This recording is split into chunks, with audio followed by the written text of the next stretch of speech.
I think I'll go ahead and get started. We're right at 10:15. Now, was everybody who's here now at the session prior to this session? Yes? Anybody? Okay. Was anybody not here for the prior session that is here now?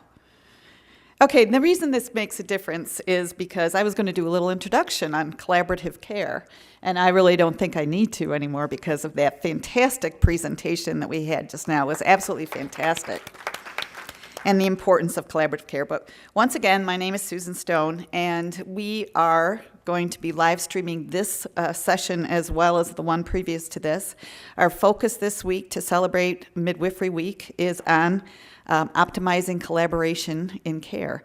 And so we have a very distinguished panel of participants to talk about these issues today.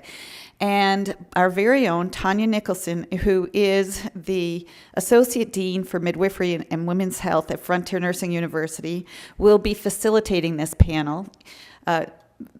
Tonya has been a CNM for 16 years, and she's been in a leadership role at Frontier for the last several years. And I know you're going to enjoy her, and I'm going to turn the whole session over to her at this point. Thank you, Sue. I'm going to turn this microphone just to hopefully decrease any interference because I know I'm apt to move about. I'm so pleased to introduce this esteemed panel to you, and their full bios are available on our website at frontier.edu/ not sure if it's forward or back, I never get that right, one way or the other, Midwifery Week. So I'm going to just give a brief bio on each of our panelists, and then we'll get started. First, to my right, which would be to your other side, Lesley Rathbun. Lesley is certified as a family nurse practitioner and a certified nurse midwife. She is the owner and director of Charleston Birthplace, which, by the way, is beautiful. I have been there recently. Ms. Rathbun graduated in 2004 from Case Western Reserve University in Cleveland and has attended over 1,000 births in her career as a midwife. Lesley is a member of the American College of Nurse Midwives, the Midwives Alliance of North America, and the American Association of Birth Centers, and right now she is their current president. She's active in legislative efforts to increase access to midwife-led birth care and birth centers for all families. So we're glad to have Lesley with us today. Next to my right is Dr. Stephen Calvin. Dr. Calvin is a board-certified physician specializing in OBGYN and maternal fetal medicine. In 2012, he founded the Minnesota Birth Center, which is an independent birth center practice with nurse midwife colleagues. He's been in active clinical practice for 35 years, and he believes that healthcare reform should start where we all did, with pregnancy and birth. We love that. Next to him is Vikki Bennett. Vikki is a CNM and is the clinical director at Breath of Life Birth Center in Florida. She joined the Breath of Life team in March of 2011 after graduating from Frontier. She became interested in midwifery and women's health after participating in several overseas medical mission trips to Honduras and Haiti. Her desire to provide safe, effective, and empowering care to women and families led her to pursue midwifery in the birth center setting. Next to Lesley, excuse me as I turn my pages, probably loudly, is Dr. Jessica Illuzzi. Jessica is a graduate of Harvard Medical School. She completed her OBGYN residency at Yale New Haven Hospital. She's currently the medical director of the Vidone, is that right? Vidone Birthing Center at Yale New Haven, a collaborative midwifery and obstetrical model of care that is currently delivering care to about 1,000 women and families per year. It serves as a teaching site for midwifery students and OBGYN residents. She also serves as the Director of Medical Education in Obstetrics and Gynecology and regularly lectures, leads seminars, and is actively involved in curriculum design with a strong emphasis on evidence-based teaching in reproductive health. And not least, but definitely last on the line, we have Joan Brickhouse. Joan is the mother of 3 and a consumer of the Family Health and Birth Center. She has served as a health professional for over 9 years as a breastfeeding peer counselor, a community health worker, and an international certified childbirth educator. Ms. Brickhouse remains active in her community through conducting community outreach programs and events. So as you can see, we have a diverse faculty here today to share with us about collaboration in midwifery and maternity care.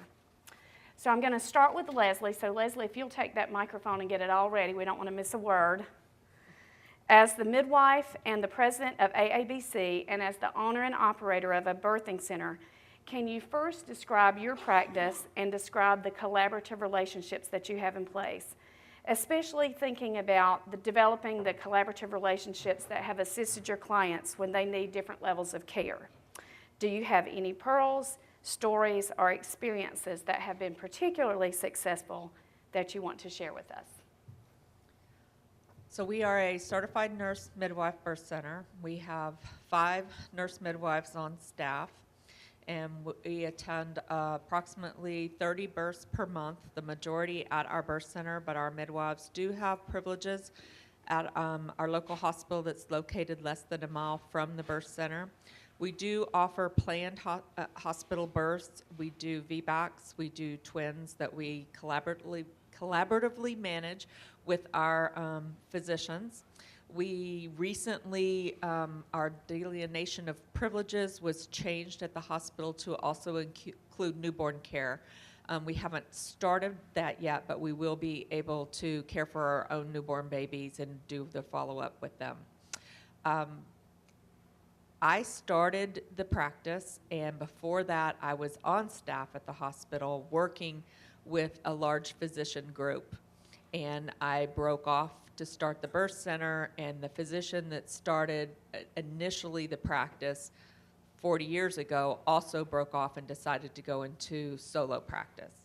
So initially, the first year, the large practice was my consulting physician. They had nurse midwives in their group, which worked well because I couldn't be available 24/7. So if I did turn my patients that needed the hospital care over, they had nurse midwives.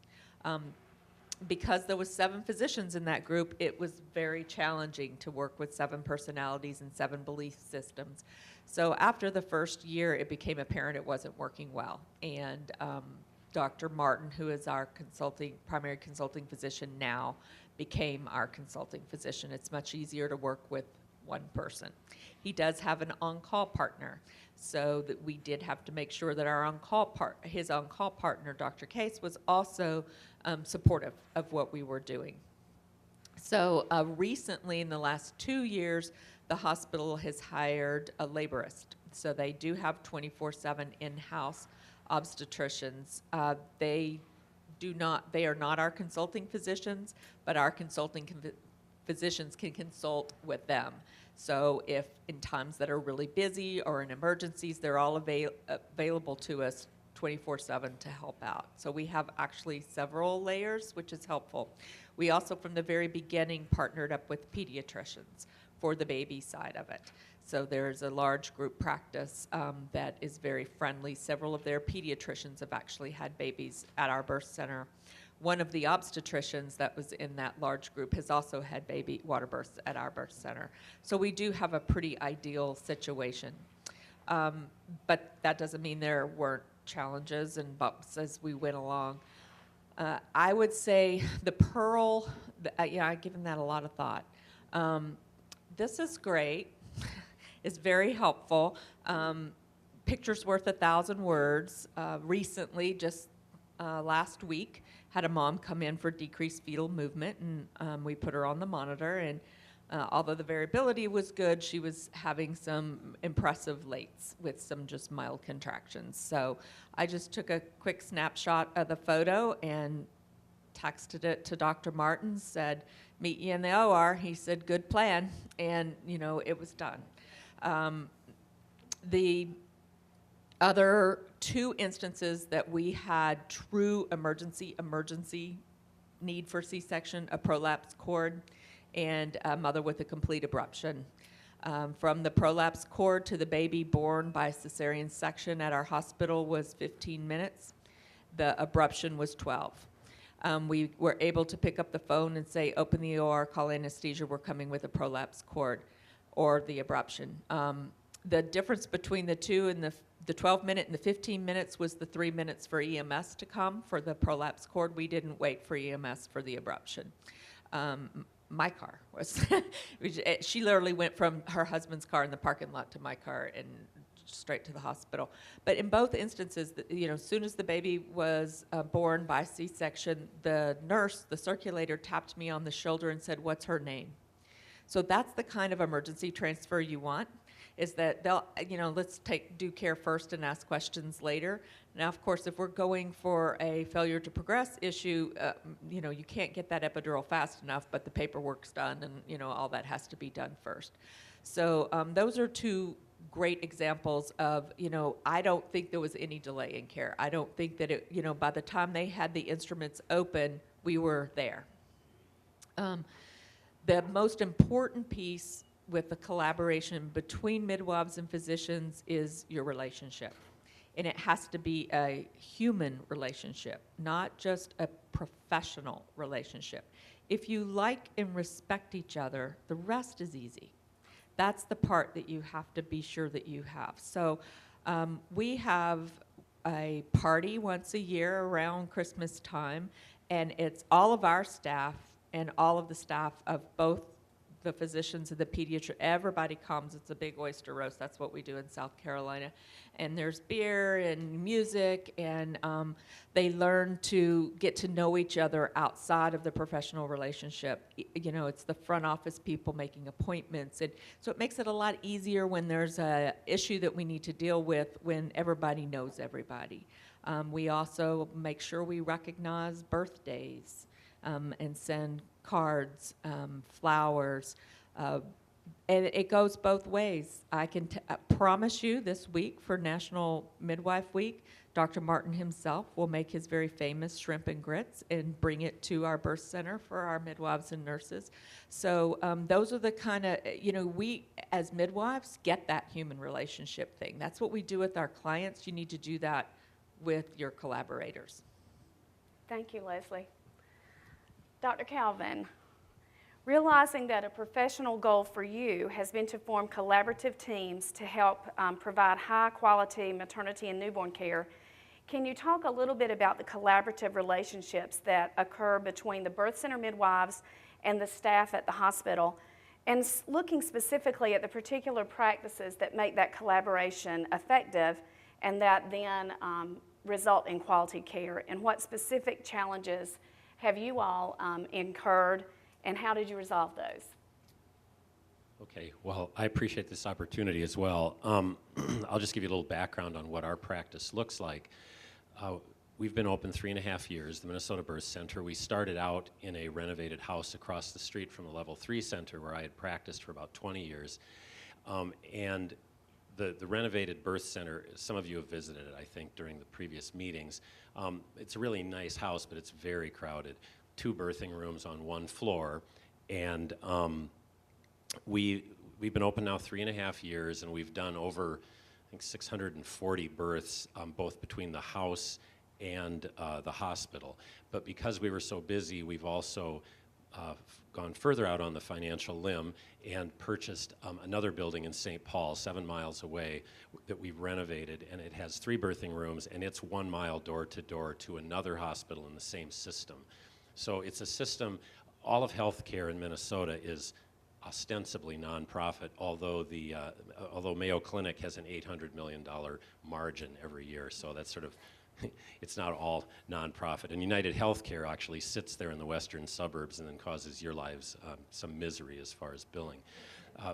But we currently now have, by the end of the year, we'll have 7 full-time FTE CNMs and then 2 part-time CNMs to staff, because we're now at a point of about 40 to 50, it'll probably be 50 by the end of the year, births per month. And that's been a challenge, so that in one of the reasons that I'm doing what I'm doing is because I got to the point in my mid-50s that I thought that Mrs. Rodriguez was bleeding just to make me mad in the middle of the night. And once you get to that goofy place in your mind where you're sleep deprived and you've had it, and especially if you're somebody who that for you is a very unusual experience and feeling, you say, I have to do this differently. So I'm very sensitive to the to the possibility of burning people out. So I don't want any of my midwife colleagues to be burned out. So I know there are whole areas of that within the teaching program at Frontier Nursing University and elsewhere. So anyway, we want to make sure that we have a sustainable practice from a health perspective for the providers, but also that mothers really feel like they know the people that are caring for them. So then getting to how does the collaboration work? And I also agree with the comment that was made in the earlier presentation, and Dr. James and the stuff you guys have done and the things we heard. That was wonderful. I mean, I don't think we even need to do this, but maybe we'll learn a little bit more. But the comment that don't use the word backup physicians, backup hospital. We use collaboration all the time in receiving hospital as well. We really feel that that's important. In some ways, because I had practiced for 20 years at this hospital that for a while was doing 4,000 births per year, but it's now up almost to 6,000 because they renovated a new labor and delivery, and it's almost like a quaternary center. I've worked with all the neonatologists there, so I had a lot of political capital that I could spend because they, at least for a while, assumed that I wasn't going to do anything dangerous or would not support anything dangerous, and we don't, obviously. But to then have the support of neonatologists and OB colleagues. Now, when you start doing something like what we're all doing, there'll be people who say, "Whoa, we don't like this at all." So we have a collaborating OB group that takes care of our moms in the hospital. One of her colleagues came to her one day and said, "Did you hear what Steve Calvin's doing? We have got to put a stop to this." And Trish said to the other obstetrician, you ought to actually spend most of your energies serving your mothers better, because you're spending your energies trying to shut something like this down, because we're working with them on doing this. So there are always tensions in communities. Some of you experience them way more than what we have. But our midwife team has found great respect from the nurses in labor and delivery, partly because there has already been midwifery care in that hospital. Health partners, but it has all been more of like a Kaiser model, so that there's been that understanding of how to work with midwives, but it's been more of a medicalized model. Our midwives come from a variety of backgrounds, including some that are newly trained at Frontier and other places, and so they're starting out and just experiencing things for the first time. And there are older labor and delivery nurses who, still have that rolling the eyes kind of stuff.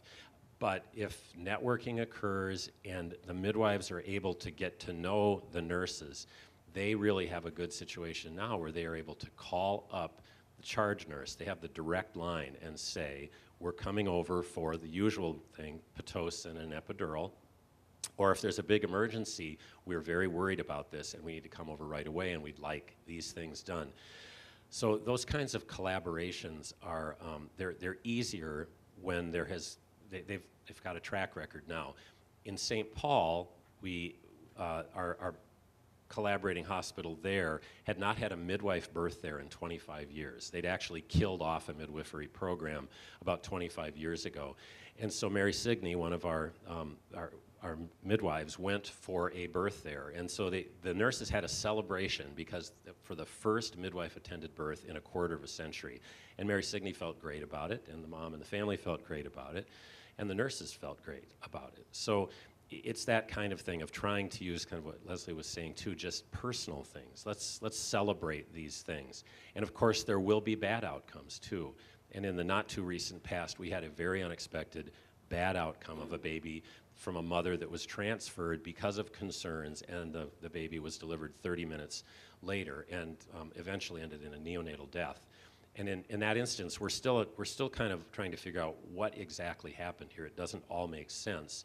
But the hospital is having to do their own process of quality, review, and we're having to do that as well. So that's a way of, in a way, an unexpected situation that we wish never had happened, but is another way of bonding and saying something's going to happen.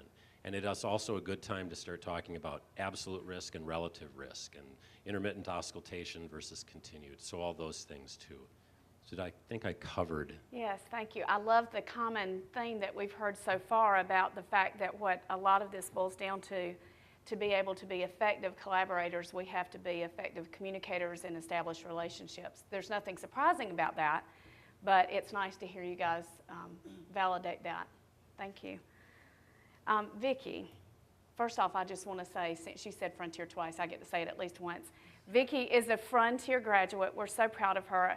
She's one of the students that I personally got to see during her clinical rotation and was so impressed with her then, and so I'm so proud of her now. Anyway, so as a birth center midwife, Vikki, can you tell us about your experience with interprofessional collaborative relationships? I know that you guys have had some challenges in finding an effective collaborating relationship, so can you talk a little bit about the things that maybe should be avoided and the ways to more effectively establish those relationships? So our birth center is in its 9th year. We're in the Tampa Bay area of Florida.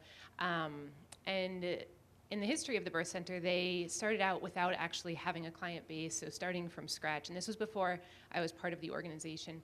But they initially had pursued hiring an OBGYN to be part of the practice with the midwives and to be able to have his own practice. Unfortunately, appropriate vetting was not necessarily done, and it turned out that this physician was trying to avoid some situations in other states that when hospital privileges were pursued, that came about, and that kind of left a bad taste in the mouths of the local hospitals as well. So moving forward from that, we are in a state where there is still supervisory language, and so in order for our doors to be open, we have to have a physician to sign off on our protocols and certain other things to go along with that, which really has given the upper hand to somebody other than the birth center, in that in our current scenario, we pay a collaborative physician basically the salary of another clinical staff member in order to do nothing for us but sign our protocols. When we do chart reviews, it costs us the hourly rate that one would pay a lawyer in order to have chart reviews on top of that, which does not necessarily encourage regular chart reviews or truly collaborative care with this person. While we have a phone number and we have an email and the ability to communicate with this physician, our midwives do not necessarily feel the freedom to do so. And that has made it challenging. Additionally, this physician owned his own practice and had several partners, so he was benefiting from a rather lucrative scenario, but his partners were then winding up with our IP transfers because he was not actually doing IP care any longer. The partners grew tired of that. The practice was bought out by a hospital system, and eventually his partners, and I mean, I could understand their perspective, said, we're done with this. We're not taking these transfers. That occurred within the past 2 years, and thankfully around that same time, the hospital that is nearer to us started an OB hospitalist group. And so this hospital that was nearer to us, we are one of 31 functional birth centers in the state of Florida right now. We are the only ones that are accredited, and there is a vast range of reputation among the style of midwifery that is practiced within these hospitals. And so the hospital that was nearer to us always only received our more urgent transfers. We all know that an emergent transfer is thankfully a very rare thing. But so all they ever saw were our urgent transfers and transfers coming in from other facilities whose practices we might not always agree with as well, because all of our epidurals and PIT went to our collaborative physicians practice, where they were received usually by nurse-midwives who were not necessarily excited about coming in when they were not on for a client that they did not know. And so the hospital had a very different perspective. Over the past couple of years, though, all of our transfers have gone to that hospital, and it is a very, very different scenario than it used to be. The OB hospitalist model was the best thing that ever happened for our clients. And when I was speaking with a nurse during a recent transfer, when a mom came in and was 8 centimeters in breech suddenly, after the fact, we were talking, and I just mentioned to her how wonderful it was, how wonderful it's been for our clients with the hospitalist model, and she said, well, we feel the same way. It's been the best thing that's happened for all of our clients. And so just being able to develop that respectful relationship with our IP scenario has been wonderful. Additionally, another challenge that we've faced is that there is a conglomerate within the state of Florida, kind of an umbrella organization that has bought out all the OB practices in a huge portion of the state.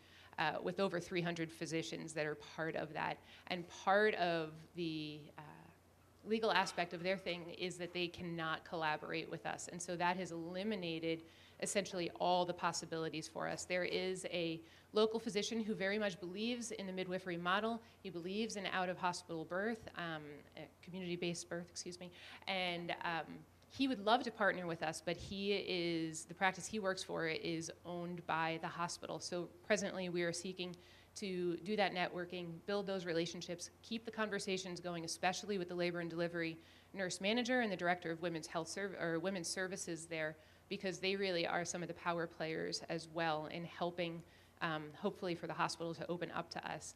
That leaves us in a bit of a lurch for our antepartum transfers, however, because the hospitalist group is only providing IP care.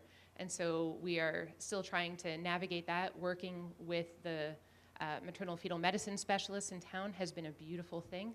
Being able to collaborate with them for care, seeking out other subspecialties, and then just trying to have a relationship with some of the other OBGYN offices in the area, so that when we have to transfer out for a gestational diabetes diagnosis or a hypertension that doesn't need to be delivered, a gal who has hypertension who does not yet need to be delivered but is no longer going to be a candidate for care in our center, and trying to navigate how that best should work. Thank you, Vikki. So it sounds like if you were going to give advice to someone establishing a first-time collaboration, one of the things that you would say is to do a thorough vetting and then being very careful about setting out the expectations on both sides of how often you're going to meet, the kinds of responsibilities, and how those things are going to be reimbursed, as well as the partnership.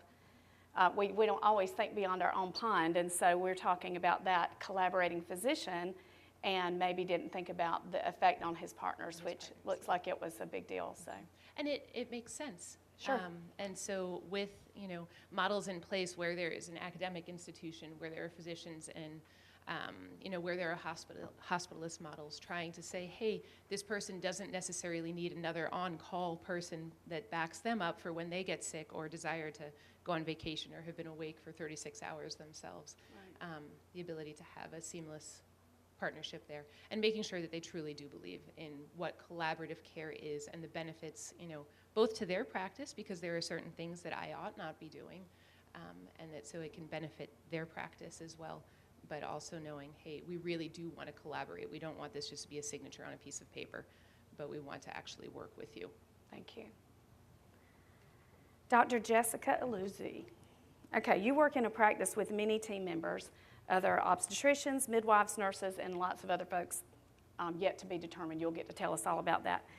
Can you tell us about the strategies that your team uses to maintain collaborative relationships, specifically about communication methods that assist in assuring that all of those stakeholders, including the client, are included in developing their plans for management? Additionally, how are those relationships maintained over time? Thanks. So our model is, taking pieces of all the models you've described so far. We have a 6-bed labor unit, which is in a hospital, and every patient is cared for by a midwife. So there's 5 different midwifery practices who bring their women to this unit, and it's staffed 24/7 by MDs as well, by obstetricians. There's 6 of us. And so it's essentially a laborist or a hospitalist model in that we're there for our shift. We're there to collaborate. And actually, we don't have any patients who come just for MD care, because it truly is a midwifery model. The other nice thing about the model is that we have the Yale School of Midwifery students rotating on the service, as well as our OBGYN residents at the Yale School of Medicine. So for each shift, we've got a midwifery student, an OBGYN resident, a midwife attending, and an OB attending. And when the residents come on, right now we have interns during the day, they're first-year residents, and then at night we have a second year or a third year. And so we've told all of the residents that the midwife is there attending. So that's shakes it up a little bit.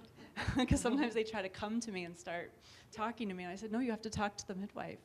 So, but I think we should stop and clap at that. So they're there to learn, the midwifery model of care and how to work with midwives. So we start each morning with a morning huddle. That's the name of our rounds in the morning. It's a huddle. And so each of those members that I just described, as well as the charge nurse and the neonatal practitioner, who's a PA or an NP, who's there 24/7, comes to join the huddle. And we talk about the patients who are currently on the floor, I should say the clients, who are currently on the floor, and what's going on with them. So we talk about their medical issues as well as the psychosocial component and how well they're coping. And it's a time when questions are brought up about, what do we think is going to be our plan for the day. It's also a time where we try to think about our workflow and how we can help one another. So often, if we have several women who are in very active labor and need, really good labor support, I as the MD will then focus on doing some triages so that the midwives can stay with their patients. And I usually am encouraging the midwifery student and the OBGYN resident to participate in that as well. But, and so then I'll be running around doing triages for hypertension and things like that. So I mean, it works it works very well. And the MDs who are in our model, some of them had been there before this model started, and some of them I recruited to join the team. And so many people have asked me, well, how does that work? Like, are all the MDs, do they understand the midwifery model of care? And I mean, I have to say I'm pleasantly surprised, because if they didn't understand it, they understand it now. And so I think that they, have learned, the benefits of the model, and if we all work together as a team, things go pretty well. So throughout the day, as different issues arise, we're huddling again and discussing what we think we should do. And it does feel very collaborative. The other thing that we do as the MDs in the hospital on the labor floor is we receive calls from the midwifery practices throughout the day for consultation. And that's something that we've set up for those midwifery practices. So, anytime they have a patient sitting across from them with some particular issue, they'll just call us, and then we'll talk together about whether or not they should come to the labor floor or whether we should set up an MFM visit. So that's one thing we do. We also meet on Tuesday mornings with our maternal fetal medicine specialists to talk about patients who have special issues, and the midwives actually present the patients at that meeting. So that's been another way that we kind of keep tabs on everything. And then as women develop particular issues during pregnancy, if they have multiple gestation or they're seeking a TOLAC, they may come see the MD on the labor floor for a consultation, but they still remain a midwifery patient. So that's one way that we kind of work together as a team. And the other thing I'll just mention is how do we keep midwifery involved in our policies and protocols? And it's not really involved, they're actually like equal to the MD at the table. So, Yale New Haven Hospital has all these policy meetings, the perinatal policy and protocol meeting, and there's always midwifery representatives in those meetings, and they sit equally around the table when we write our procedures and protocols.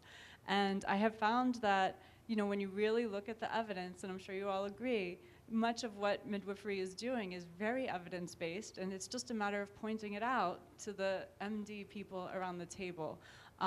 When we do our teaching, like, how do you manage premature rupture of membranes? Well, if you look at the ACOG guidelines, they pretty much recommend immediate induction. If you look at the ACNM guidelines, they recommend shared decision-making. And so we really have had our midwifery students and our residents review those documents together and then pull the studies that were used to inform those documents. And when everyone reads them, they say, oh, I can see why there are different sets of recommendations. And it really helps you then engage in better shared decision-making with your patients to decide what to do. So I think our residents really appreciate, because they rotate at the big campus, which has the level 4 NICU and everything, and then they rotate on our unit, which has 1,000 births per year, so it's still pretty large. But they get to see, the way that we practice a little bit differently, but still very evidence-based. And I think it's been a really great opportunity to all work together. And you know, intermittent auscultation is the standard of care on our floor, and so the residents get to see that, and they don't necessarily get to see it at the other campus as much. So it's an opportunity to teach residents about the midwifery model of care so that when they leave us, they'll be out in the communities for all of you, hopefully, to collaborate with. That's very exciting. I'm excited about the idea of a new crop of obstetricians, physicians, and midwives who have learned to work together. I mean, we've all made mistakes in our communication and collaboration, so it's exciting to see a model where it's being demonstrated while they're students. So thank you. And then what Lesley mentioned before about the human relationships is really important. I think by having the midwifery students and the OBGYN residents working together, sometimes taking care of the same patient, they are becoming really good friends. And I noticed that they do things socially together now, and that opportunity probably wasn't there before. So, you know, they end up leaving and going out for dinner after their shift. So it's kind of nice. Thank you. Now, yes.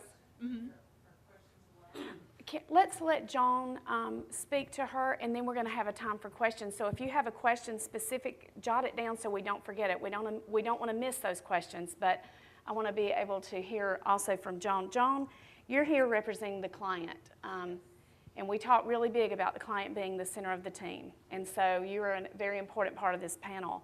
Oftentimes in our current healthcare system, the client really is not included in the plan of care, and is just told what we're going to do to them, with them, about them, for them, but not allowing them to talk with us.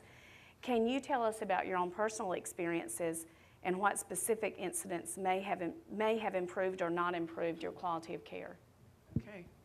Okay, I will try.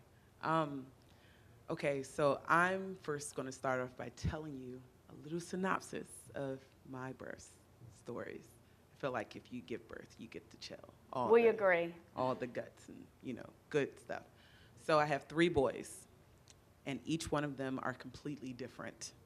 And exactly where they were born, that's exactly how they act.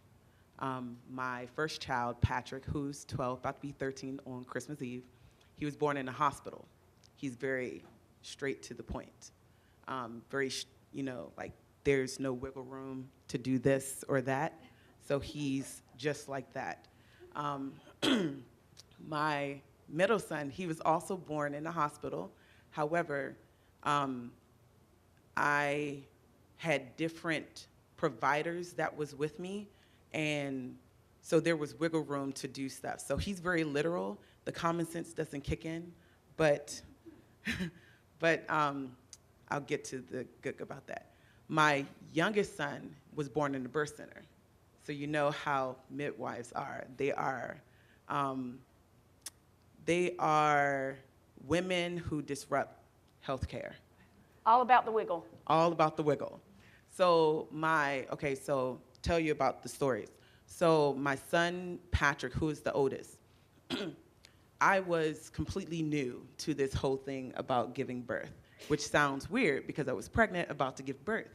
However, you know, back in the day, the way you found out about information about giving birth was that it was passed down from generation to generation. In my generation, it didn't happen because it's one of those things that you rarely hear about that if you don't talk about it, it's not going to happen. So there was no talking about like safe sex. There was no talking about anything like that. So the fact that the conversation didn't happen meant, statistically speaking, it was going to happen, and it was going to be, I was going to be put into a category. So I became a teen mom. And when I went to the hospital to have him, there were no options. I wasn't told any options. While I'm in labor, I'm pushed all these papers to sign, and the only thing you care about is just signing them so they can get out your way, because the only thing you care about is just getting rid of the paperwork and just trying to get, you know, have the birth. And I was injected with things that I didn't know what it was. Like, I found out later I was injected with Stadol, and I'm telling you, I experienced the high that I have never felt before. It sounds funny now, because I literally was high as a kite, felt like acid. However, with my middle son, I started educating myself little by little, and no one told me Remember, there was no talking of the grandmother or the mother. So no one told me that with your second child, things happen, like it progressed really quickly. So I was like, what the, So I was like, what the world? So my middle son, just to tell you how much of a difference it was, my first son was 7 pounds, 14.5 ounces. My middle son was 9. I gave birth to a turkey. So, and it felt like I passed a Buick, which I did. I feel like, I get to keep that scorecard right there, that title.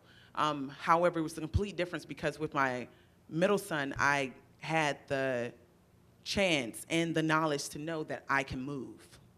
I still felt like I was strapped, like a prisoner, strapped to the bed, which I wanted to get up, I wanted to walk around. However, in the hospital at that time when I gave birth to him, that wasn't allowed. They needed to keep you close to the bed because they needed to monitor me and monitor the baby. However, there was no history of anything bad happening. No preeclampsia, no, none of that. But still, I didn't know other things that I didn't have a doula, I didn't have a midwife, I didn't have a physician that knew about the importance of having a natural birth and mom being able to use certain comfort measures. So with my third child, I'm like, hey, what the hell can happen? So I chose a different route.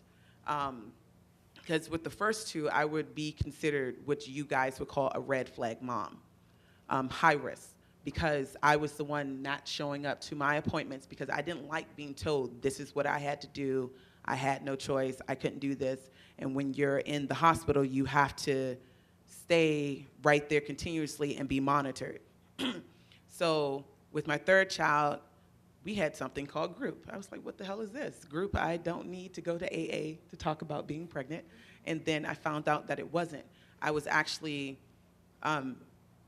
being educated on like breastfeeding, pregnancy, and all this. I thought breastfeeding was normal. I'm like, everybody should do this. I didn't know. However, I was taught different things, and on the day of my birth, with my youngest son, it was completely different. I was in charge. Everybody else was just around just to make sure everything was going right. I had a doula from the beginning of the pregnancy when I started getting care at the Family Health and Birth Center.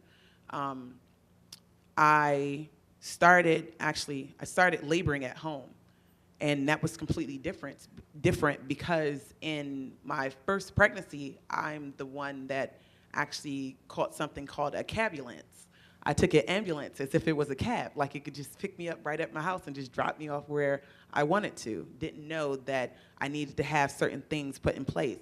So I labored at home for as long as I could, and then about time I got to, actually, I'm at home on the toilet, using the toilet, and then next thing, well, we're bonding right now, so you should know this. So I'm on the toilet, and then next thing I know, I hear, psh. I'm like, what, really? Come on now. It's 4 a.m, I want to sleep. I look down, I see this beautiful yellow sheet, and which meant my baby pooped. So I was like, okay. And I saw clear water around it, which meant everything was fine. Called the midwife, let her know, and she said, okay, you need to come in so I can check you, just to see if it was liquidy or if it was thick.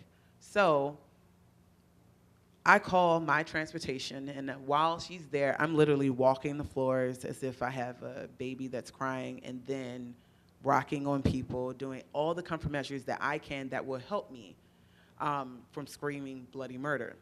So we go to the birth center. As we're on there, I'm literally making her stop between every bump. And then we get there, and then as soon as we go there, I go directly to the birth center, and as I open the doors, I kick off my shoes, and I take off my pants and my drawers. And because I'm like, I'm ready to do this. And then we get there, and then of course you know that when you check a mom that has water is broken and baby has pooped, you don't want to check her too often because you can risk infection. So I knew that had to happen, so she checked me once. And when she checked me, I was almost complete. 100% dilated. I was like 90% of face.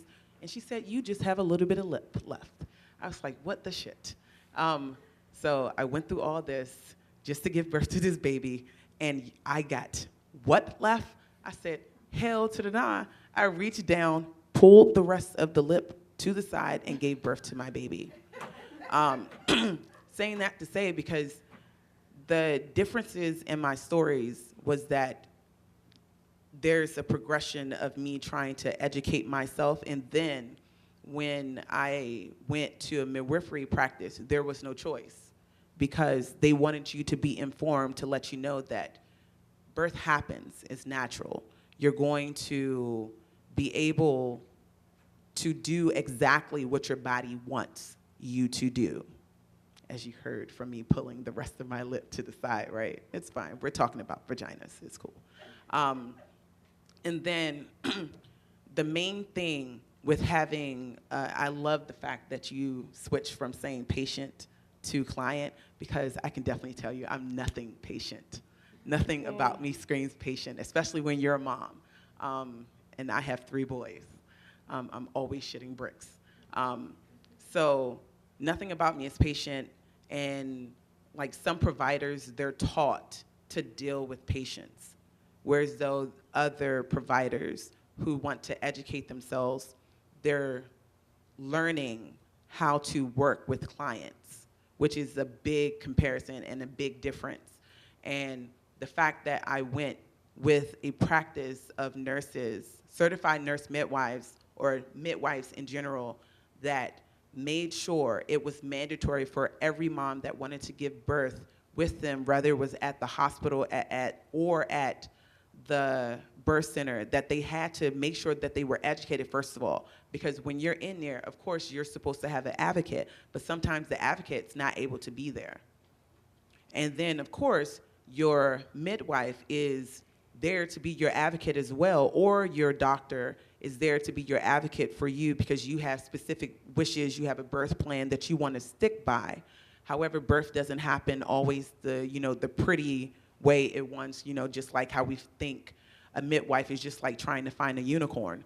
It doesn't happen exactly why it was. And then a provider, a great provider, which I did have, and there are, make sure they actually communicate with their clients, because we all know that great communication is 80% listening and 20% talking. And that's the way that I was able to open up with the midwives and able to tell them what I was used to, them understanding what was going on with me, because I was a high-risk client because of my background, because I didn't have that family support, which meant I was more likely not to listen to you, not to come in, not to come to appointments, which you guys would, and you know that it's really important to come to your prenatal appointments because you need to make sure all these things are going correctly. And with my youngest, things were not like that. They wanted me to get an amniocentesis. Of course, you know that there's a chance that you could give birth early, which I didn't want, so I was literally kind of depressed throughout that entire thing. However, the entire time, my midwives, they sat right there, held my hand, told me everything would be okay, and don't worry about it. If you don't know what it is, we'll sit down and explain it until you get it, and there's no such thing as a dumb question. The only dumb question is the one you don't ask. So having a provider actually talking to you about important things like that actually made a difference to me, because the main factor for moms that are high risk, which made me become a childbirth educator and a breastfeeding peer counselor, is that we didn't feel like we were being heard. No one was listening, or no one assumed to give us the time to actually want to sit down and find out a little bit more about us and our background, what's happening at home. Do we have a transportation issue to actually get to where we're supposed to be getting prenatal care, which actually made a difference. Thank you. Thank you so much. You know, as we're listening, that common theme comes forward again, and that is the importance of good communication, of mutual respect. And as you were saying about the decision-making, we talk about shared decision-making, but there's also shared responsibility, and you took on that responsibility to educate yourself and to take advantage of what was offered, so kudos to you. So questions. If you have a question, I'd ask that you step to the microphone and we can make sure it's on and take any questions that you might have for this panel. Yeah, that was for you. Yes, I am so not an IT guy. Is this on? It's on, it is. Oh, excellent. Okay. And so Jessica's, or pardon me, Dr. Illuzzi. So just to be clear, your unit is in the Yale hospital system? Yes, it is. Okay, and so what do you call your thing? What, your unit? Yeah, so before, when I inherited it, it was already called the Vadone Birthing Center. And since I sit on the board and I know that that's an issue, because it's not a birth center as AABC defines it, because I have 2 ORs and I can do cesareans there for the patients who need them. And we take care of women with severe preeclampsia and like all the things that would risk out a patient from a regular birth center. But I mean, the nice thing, I consider it a hybrid model because it's taking everything that I've learned from all of you at AABC and trying to bring it onto our labor floor so that women can have that type of experience even though it's in a hospital. And then if they end up needing the interventions that sometimes women need, we come to them rather than transferring them somewhere else. So. But, and so there's a whole nother labor and delivery unit that does, I'm assuming, huge volume. Yeah, so there's 2 different hospitals at Yale New Haven, 2 different campuses at Yale New Haven Hospital. There's the main hospital that does 4,000 births per year, and then there's our hospital site, which is about, they're 5 minutes apart. Then you have to drive, you have to ride a shuttle or drive. And ours has 6 rooms and does 1,000 births. Okay, very nice. It's a beautiful model. Anyway, and I guess I just had one comment. Someone was talking about making strips, tying you to the beds because you got to get the strip. I think that was Joan. Yeah. Anyway, my comment about the strips is those strips are made for plaintiffs' lawyers. Those strips are not made to protect anyone, only plaintiffs' lawyers. That's my comment. Thank you.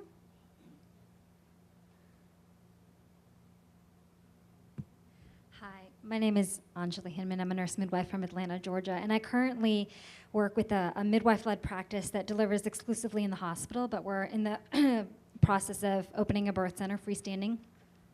My question is about supporting and recruiting our collaborating physicians, and several of you spoke to this, but what I have found is that midwives, I think, have been used to being the isolated providers, ostracized, and that's happening to our physicians. So within their circles, they get the questions, why are you working with those dangerous midwives, and then they become labeled as dangerous. And the nurses start treating them differently also.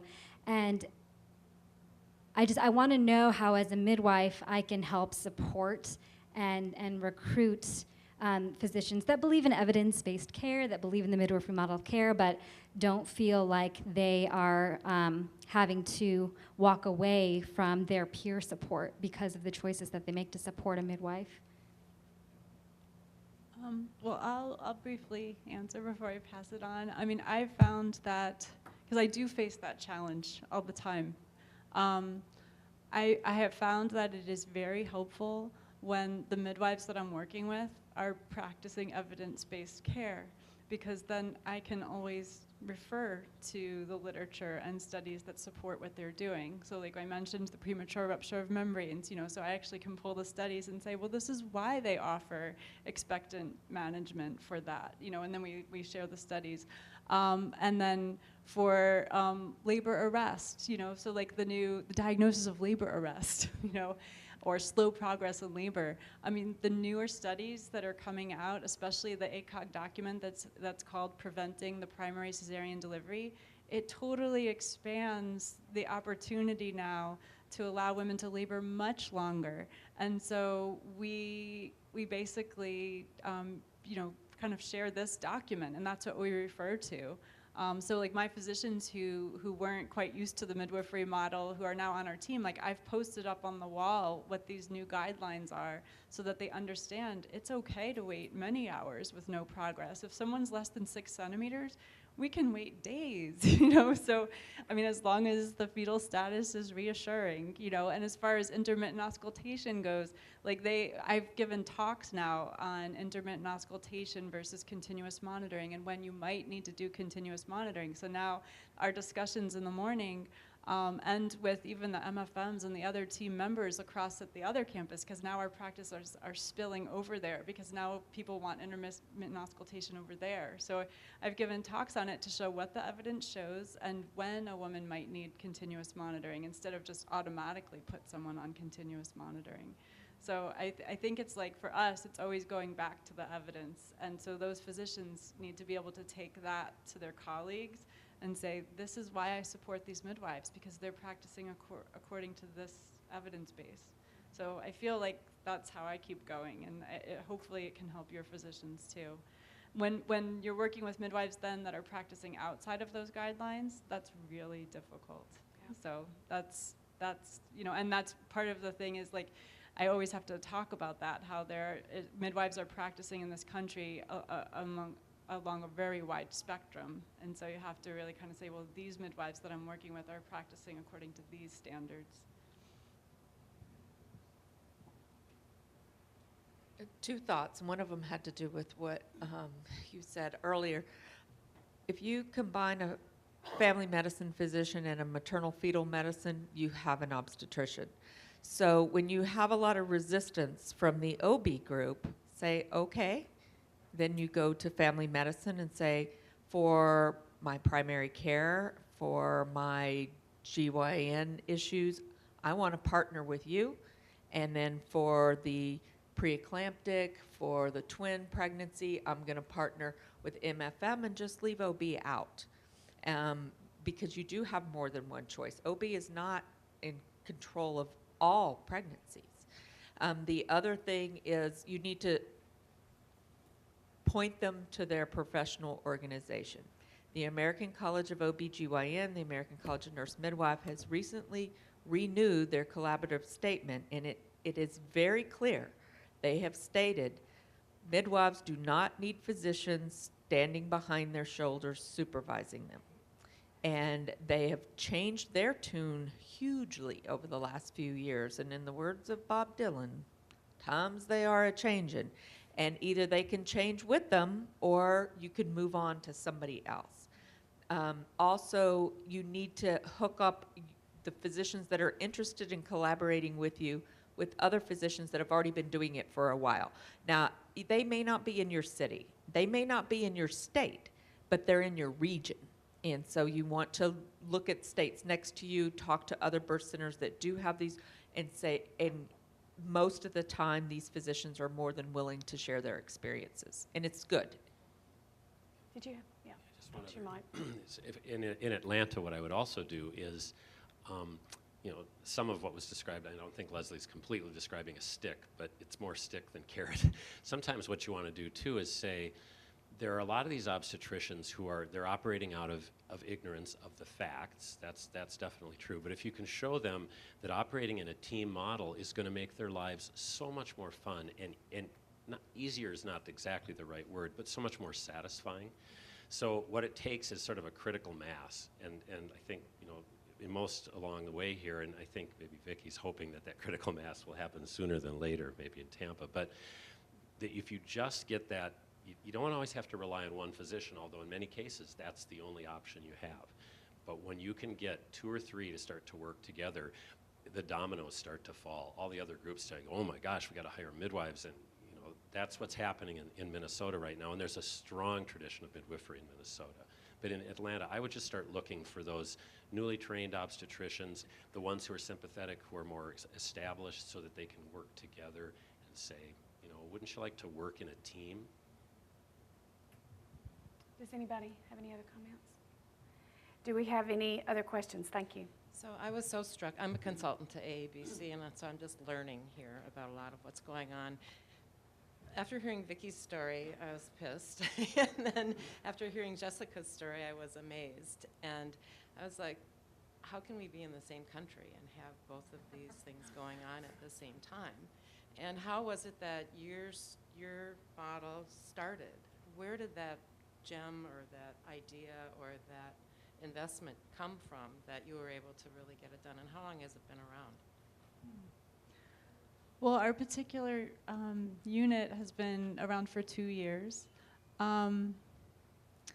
So Yale has the Yale School of Midwifery, and so I have to credit that program with a lot because they've influenced all of the practitioners in the area, because they keep graduating these wonderful midwives who have joined many of the practices in the community. So midwifery is very accepted in the Yale community. I did get a little pushback. So we wanted to start a birth center that would meet an AABC definition within the hospital setting. So we were going to have a separate unit with 2 rooms. And so we were working very hard on that. And we were still getting pushback about it because, the pushback was, well, why can't we just provide that type of care on the labor floor? Why do you have to separate? And the midwives even were giving me pushback because they were like, well, we want to take care of women in the birth center, but we'll have some women who won't qualify to be there, and then they're going to be on the labor floor, and then there'll have to be 2 of us on call because we'll have to run back and forth. So there'll be 2 of us on. So, those were logistic issues. Then when these 2 hospitals that I described merged, then the hospital said to us, why should we renovate this 2-room unit for you? Why don't you guys just do this whole thing on this 6-room unit and make it even bigger? So part of it was luck, and why? Why is my hospital system supportive of it? It's a good question. I think it's because of the long history of the Yale School of Midwifery being there. And all the physicians who have trained there trained side by side with midwives doing their training, and then the midwives are in the practices. Even in the big hospital where there are 4,000 births, 70% of those births are actually done by midwives in those private practices. So, it's a special place. The cynic is coming out of me a little bit now, and I'm thinking, what do they charge for births in that one unit versus in the other unit? Oh, it's the same. It's just... So, what are they losing? Yeah. Whereas if you had a separate birth center, it's likely that would be at a lower reimbursement rate, right? And payers typically... Yeah, that's an interesting question. I think in hospitals... So the hospital gets the best of both worlds. Yeah, I think in hospitals that it's just like a single charge because it's a hospital. I don't know if there would be a different charge based on the floor they're on. It's just like the facility fee.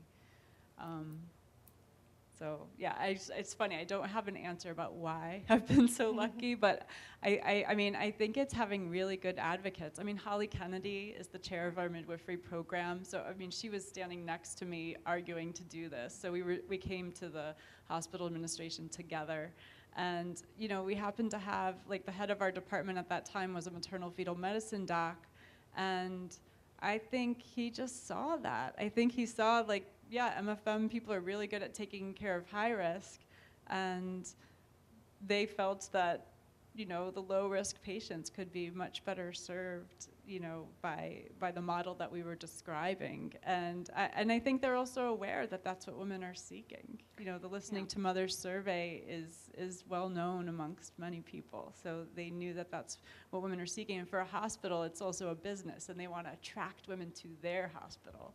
So, that's how I got nitrous oxide on my unit.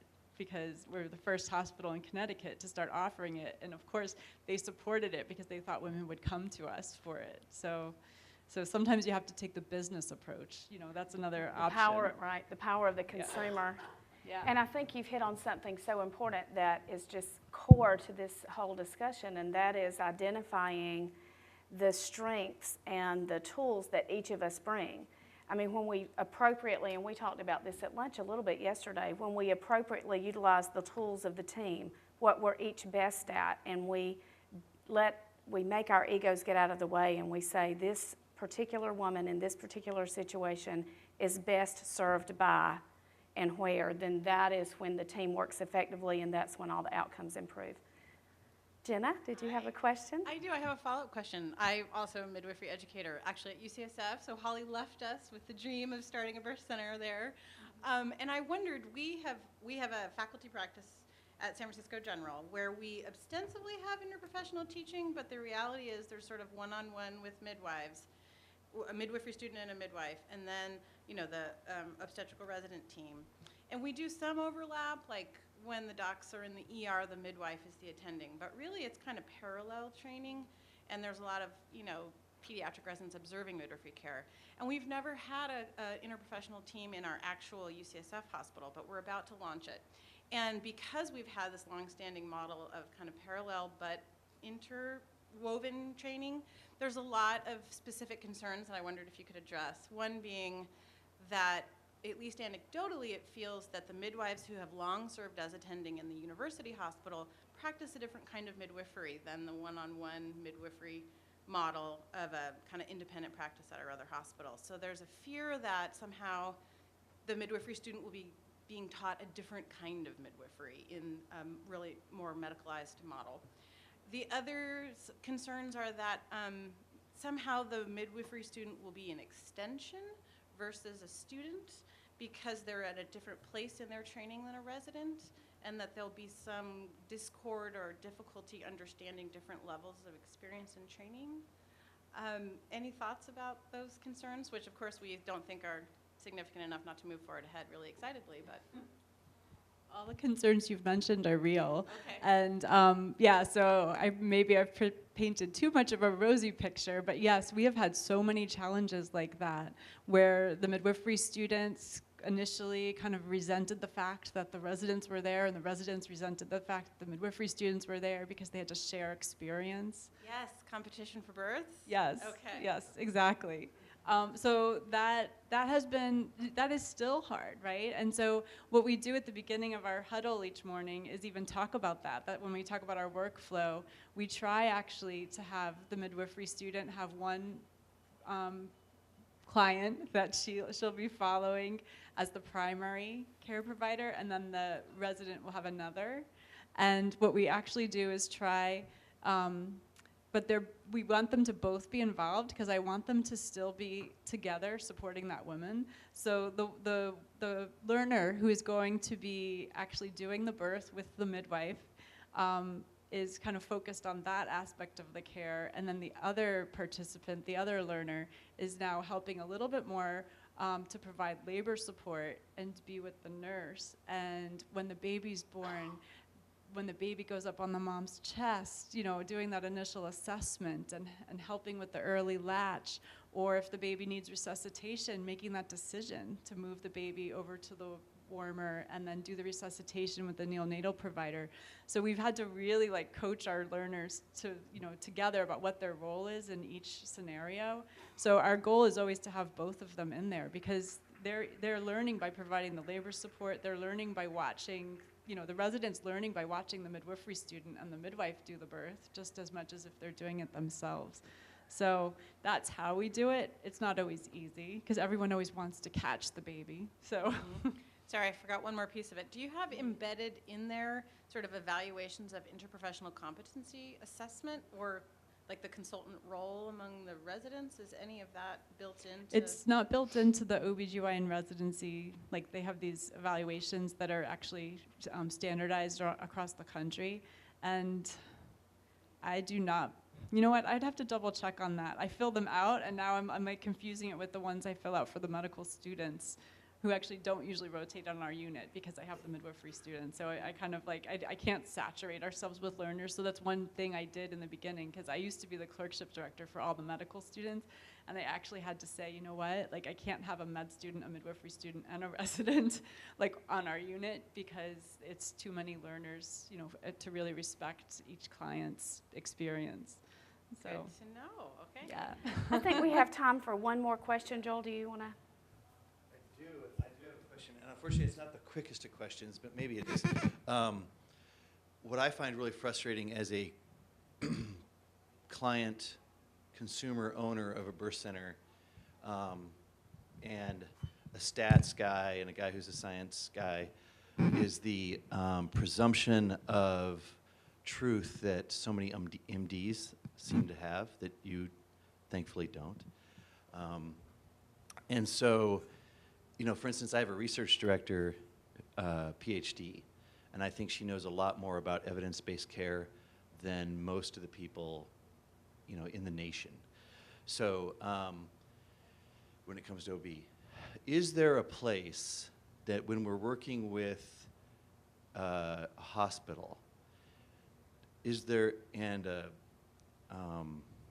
an insurance company, since we have no national healthcare system with a gold standard, you guys have mentioned a couple, like the organizations, and that's good. There's lots of, having more voices is good. What kind of things can work within a hospital rather than what's so frustrating to me is our chief medical officer doesn't believe in midwifery. You know what? I don't believe in chief medical officers. You know, what are we talking about? I didn't ask anybody for a belief system. I'm asking someone to support evidence-based care. And midwifery has it, and you don't have the lock on it. You know what I mean? It's all that argument. So what can, with insurers and specifically, and hospitals, how do we overcome this? We have this one guy who knows everything. Yes, but it's a local god, I think, that is doing that. There's a guy at Harvard, Neil Shah, Neelshah. He wrote a really good article in January of this year in New England Journal of Medicine. It's NICE is the acronym for the National Institute for Quality or for Clinical Excellence, I think, in the United Kingdom. And he basically wrote a very provocative article. He's a new grad from Harvard's OBGYN residency, I think, and I'll bet Jessica knows him. And I've talked to him on the phone. Linda connected me with him. But it's a very provocative article. Basically, he made the claim, which I think is legitimate, and I think, you know, our consumer person on the panel and, you know, all along the line here, we agree with this, that it's probably safer to give birth in the United Kingdom because they have a midwifery-directed model. It's not perfect. I've found some things that there are some real frictions in that system. But I would look up Neil Shah, and he's connected as well with Atul Gawande and the people who are talking about systems. And so that's the kind of thing. And this article was written in January. He's been interviewed a lot. Well, I guess maybe sometimes what's so frustrating is the administrators are totally on board, right? The administrators of the insurance company are like, I think it's great. I totally want to get this in and have you work with even Kaiser or the hospital across the street, Swedish Medical Center. And they're totally on board, but then their MD stops them from doing what they know is evidence-based. And so I'm wondering, what can as a regular source of truth, can administrators feel they go confidently back to?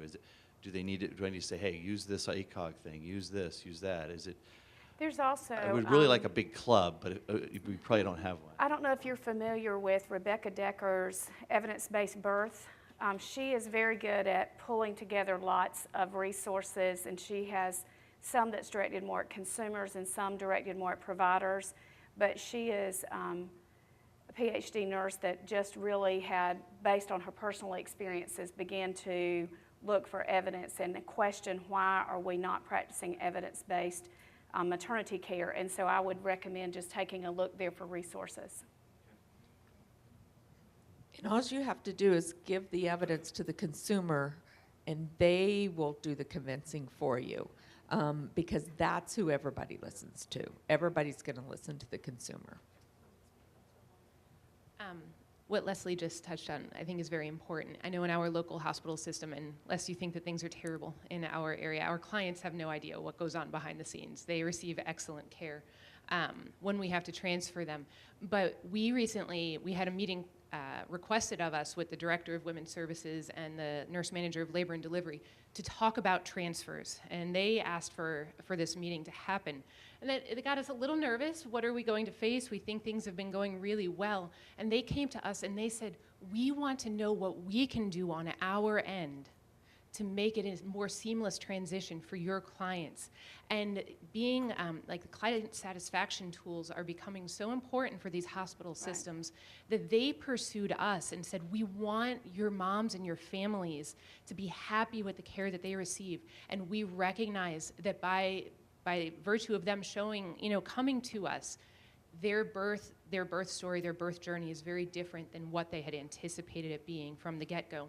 And so we've incorporated a tool with our paperwork that we give to our clients that is kind of this simplified, guided birth plan that all of their clients are receiving. And so we started giving it to our clients. It rarely comes into play in our facility because our birth plan and their birth plan generally align pretty seamlessly, but for when transfers are necessary. And this is a tool that now these nurses in the hospital are very used to seeing because they see it whenever they are admitting any women who are planning births at their facility. And so that has been a really big tool.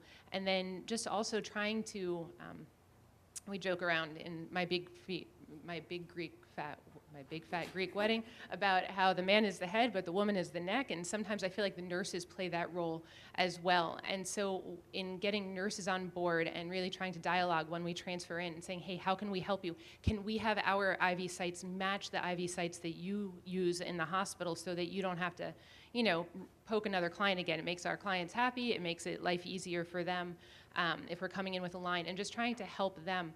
I remember going in for a transfer one time, and one of the nurses came up to me and said, you'll never believe it. We put a baby skin to skin in the OR the other day. And she was so excited to report that back to us because our clients have helped to affect change in their facility that is both evidence-based and more satisfying. And so, like Lesley said, getting the information, getting the evidence to our clients who can then, when transfers are necessary, say, I'm not asking for anything outlandish. And I understand that, yes, continuous monitoring is now important, and I am coming here for intervention, rather than going in with their dukes up, but going in with open hands and saying, thank you for helping me to have a safe birth experience for my family. The nurses then see, hey, these people aren't crazy. And what they desire is what we desire, and what change can we make. And the other thing, Joel, that we're trying to do is just the importance of contributing to a data set, whether it's Manistats or the PDR, I think is so important because now we have the ability to say, this is our data. I can't attest for what's going on in the 30 other centers in our state, but I can attest for what our center is doing and the things that we are upholding, and giving them black and white objective evidence to see our transfers are not generally urgent scenarios. This is what they are, and honestly, they can be lucrative for your facility as well. We have met our time, and so I'm going to conclude with the starting and the ending place for that, and that is the common ground that all the providers, even if we don't agree with the methods, the mamas and the families, what we really are all aiming for is safe, satisfied, healthy mamas and babies. Thank you.